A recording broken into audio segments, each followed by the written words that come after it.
Are you lying awake at night worried about sending your kiddo with ADHD or sensory processing back to school? Maybe you're already dreading the phone calls from teachers about focus issues, the meltdowns over homework, or just watching your brilliant kiddo struggle in an environment that just doesn't seem to be designed for how their brain works. If you're like most parents that we meet, you've probably tried behavioral traits. You've talked to counselors. You may have even considered medications, but you're still searching for answers, real answers that actually get to the root of what is going on. In 2022, an additional 1 million kiddos in the United States received an ADHD diagnosis, and that is compared to 2016. Sensory processing now affects nearly 1 in 6 kiddos, and yet most doctors are still approaching these issues, these concerns, and these conditions the same way that they did 20 years ago. They focus on managing the signs instead of addressing the root cause. But what if I told you that there's a completely different approach? And this approach helps kiddos not just survive the school year, but actually thrive. I want to share a story with you of what we've seen in our office, okay? A kiddo came in who had extreme sensitivity to sounds, textures, and touch. Okay, getting dressed in the morning was a nightmare, could cause daily meltdowns. School was overwhelming, and even a simple trip to the grocery store could be too much. The outside world felt loud and fast and chaotic, and his body just couldn't handle it. But what we discovered was that his nervous system wasn't broken, it was just stuck in overdrive all the time. With consistent neurologically focused chiropractic care, his body began to calm down.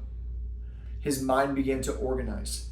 He started sleeping better, meltdowns happened less, and becoming more confident in environments that he used to be completely overwhelmed in, he's thriving in. Today, he's a rock star.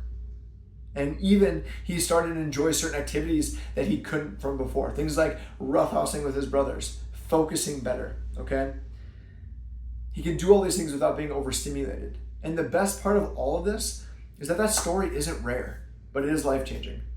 It's happening every single day. Now let's get into what's actually happening neurologically and why traditional strategies just don't work or they are a dead end for so many families. Okay? The truth is that ADHD and SPD are often the result of an overactive sympathetic nervous system. And this is your kiddo's fight or flight response. When that system is stuck on overdrive, it leaves kids constantly on edge. It becomes nearly impossible to focus, transition between activities is a nightmare, and regulating their emotions is impossible, especially in a busy school environment, okay? Meanwhile, the parasympathetic, the opposite side of our nervous system, this is our rest and digest and regulation part of our nervous system, it's not kicking in. This imbalance often starts early with something that we call the perfect storm. Okay, the perfect storm is prenatal stress, plus birth trauma, early life stressors, environmental toxins, all of this builds up into this cascading effect. And it locks the nervous system in a constant state of dysfunction. But here's the good news. There are simple, drug-free strategies that can begin to shift everything. So let's walk through 5 of the most powerful ones, and I promise that number 5 is the absolute game changer, so stick with me on this, okay? So let's start with one of the biggest factors, sleep. Quality sleep is essential for managing things like ADHD and SPD signs. During sleep, the brain works hard. The brain consolidates learning, it processes emotions, and prepares for the next day. Now, the problem with this is that many kids with ADHD or SPD struggle with sleep, which creates this vicious cycle of exhaustion and emotional dysregulation. Start by doing one thing, and that's adjusting bedtimes and wake up times gradually. Just give 15 minutes a day every few days. Okay? Create a calming bedtime routine, reduce screen times before bed, and make the bedroom a sleep-friendly environment. Getting this right can dramatically improve focus, emotional regulation throughout the school day, okay? Those are 2 big ones.